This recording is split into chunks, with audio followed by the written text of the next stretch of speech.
خواجہ از خونے رگے مزدور سازد نال ناب، از جفائے دہ خدایاں کشتے دہ کانا خراب، انقلاب ہے انقلاب. یہ اقبال کہتا ہوا مر گیا.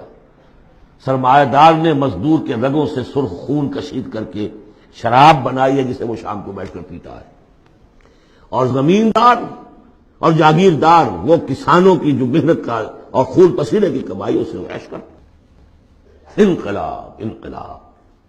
لیکن وہ 52 برس ہو گئے انقلاب تو نہیں آئے. وہی نظام. گویا کہ ہم نے اللہ سے ایک بدعہدی کی. اس بدعہدی کی سزا کیا ہے؟ نفاق ہم پر مسلط کر دیا گیا. سورہ توبہ کی 3 آیات منافقین کی خاص قسم بیان فرمائی. وَمِنْهُمْ مَنْ عَاهَدَ اللَّهُ، جنہوں نے اللہ سے عہد کیا تھا لَئِنْ آتَانَا مِنْ فَضْلِهِ، اگر اللہ ہمیں فضل سے نواز دے گا، غنی کر دے گا، لَنَصَّدَّقَنَّ وَلَنَكُونَنَّ مِنَ الصَّالِحِينَ، خوب صدقہ خیرات کریں گے، بالکل نیک ہو جائیں گے. لیکن جب اللہ تعالی نے انہیں نواز دیا، تم کیا کیا؟ بخلوا بہ، پھر انہوں نے بخل سے کام لیا. وتولوا، پھر موڑ لی. وہم موردون، اعراض کیا. نتیجہ کیا نکلا؟ فعاقبہم نفاقا فی قلوبہم، اللہ نے ان کے دلوں میں نفاق ڈال دیا. اور نفاق وہ بیماری ہے، قرآن میں کہا گیا ہے ان المنافقین فی الدرک الاسفل من النار، جہنم کے سب سے نچلے طبقے میں. وہی جو اشد العذاب، یوم القیامت یردون الی اشد العذاب. اگر پورے دین پر کاربند نہیں ہوگے تو قیامت کے دن شدید ترین عذاب میں جھونکے جاؤ گے. ان المنافقین فی الدرک الاسفل من النار. اور منافقین کے بارے میں ہم نے سورہ توبہ میں بھی آیت پڑھ لی، سورہ منافقون میں بھی پڑھ لی. ان کے لیے اے نبی آپ 70 مرتبہ بھی استغفار کریں گے تو میں معاف نہیں کروں گا. استغفر لهم او لا تستغفر لهم ان تستغفر لهم 70 مرة لن يغفر اللہ لهم. اس نفاق کی 3 شکلیں ہیں. نفاق باہمی، وہ ایک قوم ایک نہیں رہی، اب ڈھونڈ اب اس کو چراغ رخ زیبا لے کر اب وہ قومیتوں میں تحلیل ہو گئی. عصبیتیں، ایتھنک، لنگوسٹک، پروونشل. قوم کہاں ہے؟ تحلیل. نفاق باہمی، ایک نفاق کردار جو حضور نے فرمایا کہ 3 نشانیاں ہیں منافق کی، اگر تینوں چیزیں ہوں تو وہ کٹر منافق ہے، خواہ نماز پڑھتا ہو، روزہ رکھتا ہو اور اپنے آپ کو مسلمان سمجھتا ہو. بخاری کی اور مسلم کی روایت ہے. جب بولے جھوٹ بولے، جب وعدہ کرے خلاف ورزی کرے، اور جب کہیں امین بنا دیا جائے تو خیانت کرے. اپنے معاشرے کو دیکھ لیجئے. میں تو یہ سمجھتا ہوں کہ جو جتنا بڑا ہے یہاں اتنا ہی بڑا جھوٹا، اتنا ہی بڑا وعدہ خلاف اور اتنا ہی بڑا خائن ہے. اب تو اربوں کے معاملے ہوتے ہیں. وہ خیانت جو ہے وہ کوئی سینکڑوں ہزاروں کی اب نہیں ہے، ملین اور بلین کا معاملہ. اللہ ماشاء اللہ، سوائے اس کے جو اللہ تعالیٰ نے کوئی، لیکن یہ کہ وہ ایکسیپشنز ہیں. اور تیسری سب سے بڑی منافقت اس وقت ہے ہمارے دستور کی منافقت. قرارداد مقاصد میں اللہ کی حاکمیت بھی ہے، اور اسی قرارداد مقاصد میں غیر اسلامی چیزیں بھی ہیں اسی دستور کے اندر. یہ دفعہ بھی موجود ہے.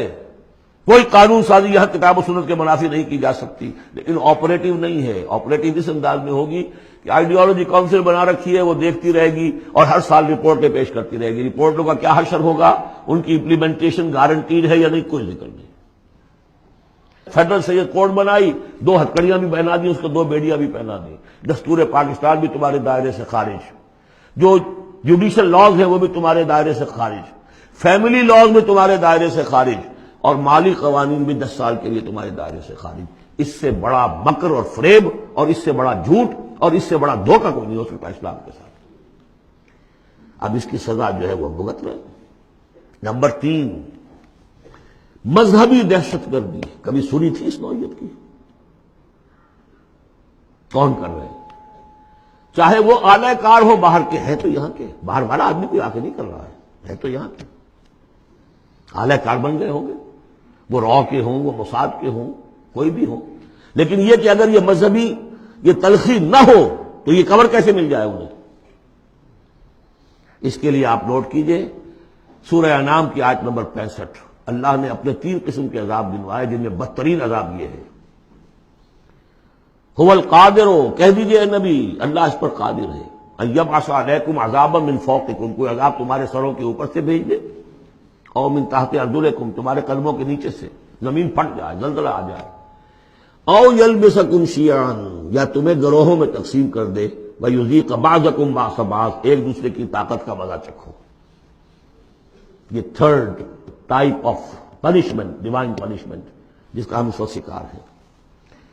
چوتھے درجے میں معاشی اعتبار سے ملک تباہ ہو چکا ہے، دیوانہ ہو چکا ہے ملک۔ ادھر سے پھر ایک لہر بھی شروع ہو چکی ہے جس کی خبر دی تھی، دجال جو ہے 1 سال چند مہینے کا معاملہ ہے کہ جس میں وہ پوری دنیا میں پھر جائے گا، اور رزق کے خزانوں پر اتنا قبضہ ہو جائے گا اس کا کہ جو کفر کرے گا اس کو دے گا، باقی کسی کو نہیں دے گا۔ اور اگر رشیا میں ہو سکتا تھا کہ ڈبل روٹی نہیں رہی تھی، وہ جو فضاؤں میں جو سب سے پہلے گیا ملک، خلاؤں میں گیا، وہاں ڈبل روٹی نہیں ملتی تھی۔ وہاں ایک بوڑھی عورت کا فوٹو میں نے دیکھا تھا، شدید ترین سردی میں اپنا پل اوور دے رہی ہے ایک مچھلی لینے کی۔ یہ حال ہوا اس ملک کا۔ ہمارا جو حال ہوگا اس کو اچھی طرح سمجھ لیجئے۔ یہ جو سورہ سبا کی آیت میں نے سنائی تھی، لقد کان لسبع فی مسکنہم آیہ، سبا قوم سبا میں بھی اللہ نے فرمایا ان کے وطن میں ہم نے ایک نشانی رکھی تھی، جنتان عن یمین و شمال، 2 جنتیں دی تھی ہم نے۔ پاکستان بھی 2 جنتوں پر مشتمل تھا، مشرقی پاکستان، مغربی پاکستان۔ کلوا من رزق ربکم واشکروا لہ بلدۃ طیبۃ ورب غفور، کھاؤ اللہ کے رزق میں سے۔ کتنی خوشحالی تھی پاکستان بننے کے بعد۔ ہندوستان جیسے کوئی شخص داخل ہوتا تھا پاکستان سے، وہ کہتا تھا کہ ہم کسی بڑے ترقی یافتہ ملک سے اور بڑے کسی دقیانوسی ملک میں داخل ہو گئے، اور وہاں سے جو آتا تھا وہ سمجھتا تھا کہ ہم کسی ویسٹرن ملک میں آ گئے۔ کتنی خوشحالی تھی۔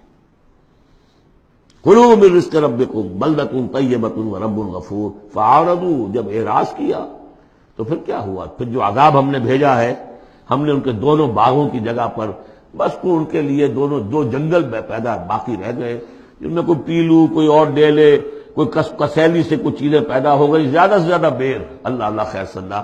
ذالک جزیناہم بما کفروا، جو انہوں نے ناشکری کی تھی اس کا ہم نے بدلہ انہیں دیا۔ وہل نجازی الا الکفور، اور ایسا بدلہ ہم دیتے انہی کو ہیں جو انتہائی ناشکر ہیں۔ بہرحال چونکہ اسی ملک کو جو قوم سبا تھی، اس کے بارے میں آخری جو الفاظ آئے ہیں قرآن میں، فجعلناہم احادیث ومزقناہم کل ممزق، ہم نے انہیں بس کہانیاں بنا دیا کہ کبھی ایک قوم ہوتی تھی، اس کی بڑی عظمت تھی، اس کا بڑا تنتنا تھا اور دبدبا تھا، اور ٹکڑے کر کر کے اس کو ختم کر دیا۔ اس صدی میں 2 عظیم مملکتیں، عظیم سلطنتیں نسیہ منسیہ ہو گئی۔